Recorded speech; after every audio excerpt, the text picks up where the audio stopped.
Strange fruit hanging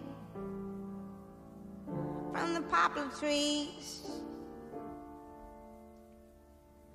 Blood on the leaves. Breeze. Breeze. Blood on the leaves. Breeze. Drinking syrup and taking pills. And from there, I went to snorting cocaine. And from snorting cocaine, I went to snorting heroin. And while I was snorting heroin, I started smoking cocaine. And one of the worstest things I think that I've done using drugs was probably sell my body for drugs. Drinking syrup, shooting cocaine, smoking leaf, from leaf to heroin. And now I do heroin and I smoke moles. At the age of 13, I started selling drugs, smoking weed, all that. So I distanced myself from it.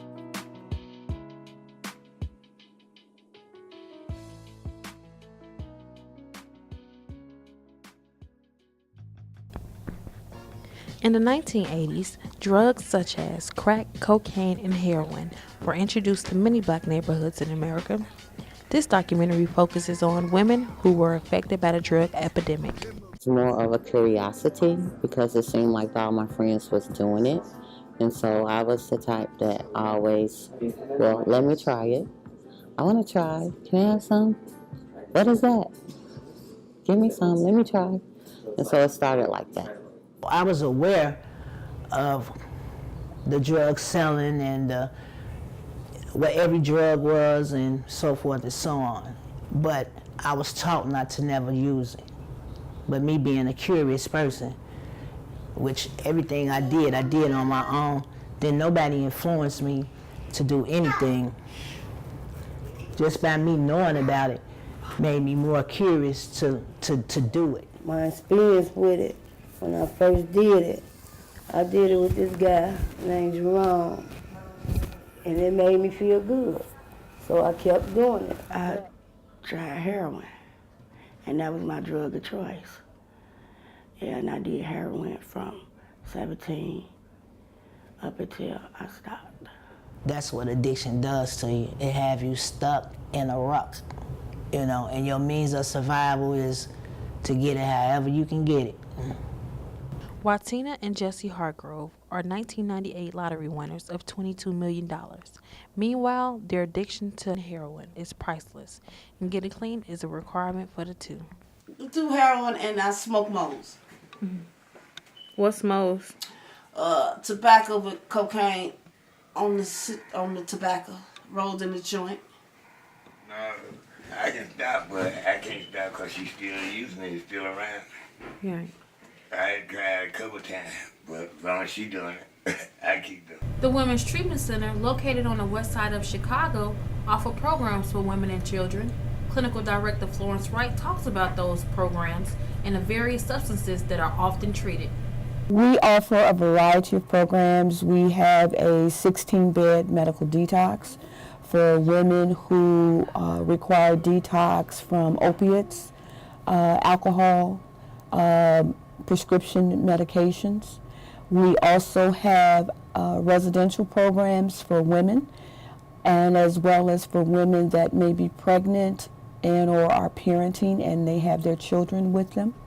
We have an on-site daycare facility so that while those children are here with their mothers during the day, they can attend daycare. That allows the mothers to really focus on their treatment.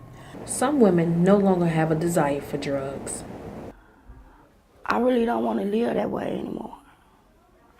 And then to see that my family and my friends and all the people that love me is there and they happy and they let me know that, it keeps me right here and I'm not going anywhere. This is where I stay. I ask God to continue to guide me and to support me and keep me on the straight and narrow. but I no longer had the desire to use drugs because I come to realize that that's just a part of my life that I never want to repeat. I don't never want to endure because I hurt so many people as well as hurting myself. I'm tired of it now, but you know, it's hard. It's hard to stop. Especially when you're around it every day. It's hard. I just pray that I can have a better relationship with all my kids, all my daughters. And I'm grateful right now to be sober. I'm grateful to be on the right path of living life, finally. I remember there was times when my kids would receive gifts and it seemed like they wasn't interested in it. And I would take it and sell it just to get one more. With the exposure of drugs, it is possible for children to follow in their mother's footsteps. But I'm definitely is on the same edge she y'all. I'm 23. I'm my third baby. Don't got no income really. Don't even got a GED, high school diploma. I ain't even make it to the 10th grade. But I just always tell my sister now, you see what I went through, please don't go through it. Please don't go through it. Stay tuned. We'll be back after these messages.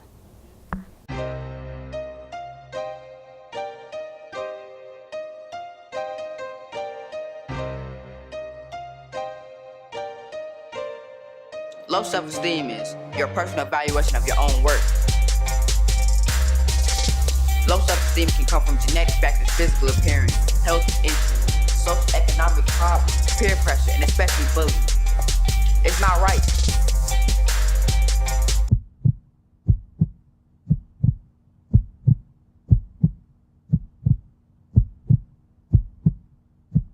I thought you said that you were going to quit smoking.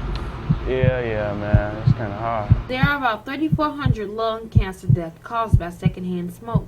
If you want to do it for the one you love, what will it take? Don't wait until it's too late to realize the serious effect it has on everybody. Choose the one you love, not the one you like. Welcome back to The Blacker the Berry, the deeper the roots. Pregnant women who are looking to seek treatment for addiction are able to at the Women's Treatment Center. If they are using heroin, then our physician will prescribe methadone for them. We have found methadone to be very effective in alleviating the urges and cravings for the use of heroin during pregnancy. So our doctor will monitor them through the course of their pregnancy while they're on the methadone. Once the mom gives birth and is stabilized, then he will gradually taper them off of the methadone. The decision to get clean depends solely on the woman. I feel like my mama tricked me to go to the hospital. But when I got there, all I could think about was that crack I left up under that antenna on that TV. And I did drugs all the way up until that, 14th hour before I had her. And that baby came here with no drugs in her system. Throughout your 4 pregnancies, did you ever use? Mm-hmm. Yeah. Sure did. For all of them? Every last one of them. So I'm not bragging. It's not good cute.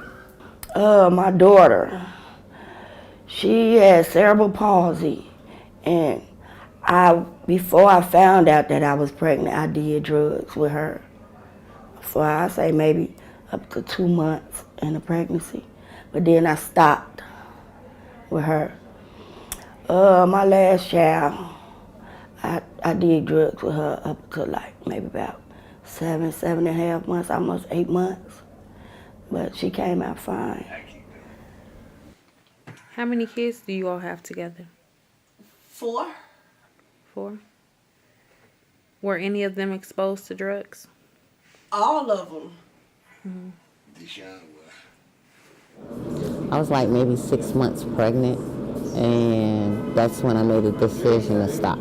The Department of Children and Family Services is an agency that protects children of suspected abuse or neglect. When my sister Autumn died, I was 8.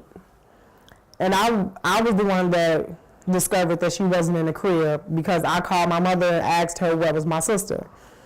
And she was like, playing like, she not up there with you? And I'm like, no, where is she? And she was like, she down here with me. And that was like, the end of it. And then police and stuff and the ambulance and everything was there. And that was basically all I knew. And we were sitting on the couch. And then that's when DCFS came in and all that type of stuff and said that, basically said that my mother was asleep and rolled over on my sister, and that's how she died.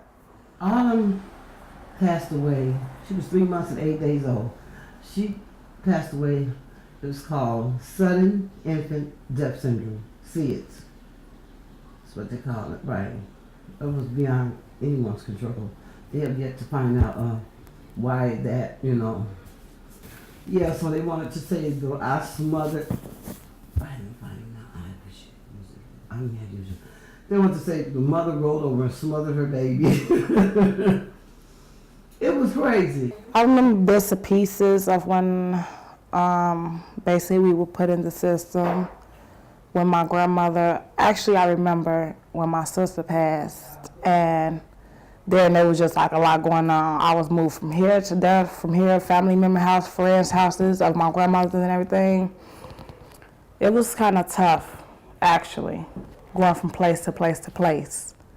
The DCFS came in, they took us. We stayed with several family members, a lot of people that didn't want to deal with us. My grandmother did everything in her power to get us back because she wanted us home. At the age 17, turned 18, I was in the penitentiary. Missed my sister first prom. My little sister, she separated from us when she was 3. We met her again when she turned 10. She ain't know us. She used to walk past us and didn't even know who we was. Young adults talk about the responsibilities that were forced upon them because of their mother's addiction. Like, I never heard my mother say she was grateful for me taking on the responsibility of, taking care of my brother, because that's not my child, that's just my brother. I don't feel like I'm appreciated.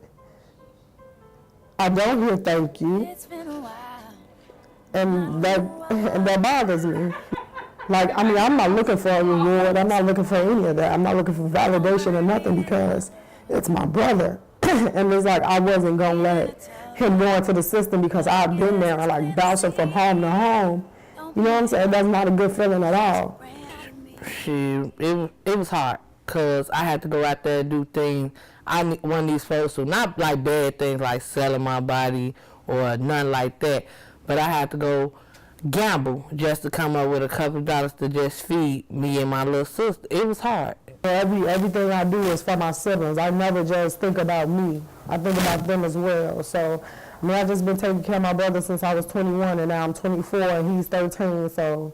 The outcome for seeking treatment can be more beneficial as it pertains to restoring a family that has been broken by the drug epidemic. We have good outcomes to show that if a woman is able to recover, she is able to better take care of her children, she is better able to go back and be a support system within her family and within her community. And so I think we need more treatment. We need more treatment than we need more jails. Everybody tell me, like, you need to get your mother clean. And it's like, because I want it doesn't mean she wants it. So I can't force her and be like, you need to go. That's not my place. It need to be for her to say, Bonica, I need a change. Like, I'm 54. This is getting old. No telling how long you got here on this earth. I think I could experience a lot of stuff growing up around addicts to never do it. I love my mom dearly. Sometimes I don't like her, but I love her dearly. It definitely could be better. I wish she was in a better predicament to, where I could go for her, like, talk to her about different type of stuff, but it's not what I want it to be, but I mean, it's getting better. I could say it's definitely getting better. Though there has been a decrease in heroin addiction, there are families who still suffer from the epidemic. Keep your head up. Ooh, child, things are gonna get easy. Keep your head up. Ooh, child, things will get brighter. Keep your head up. Ooh, child.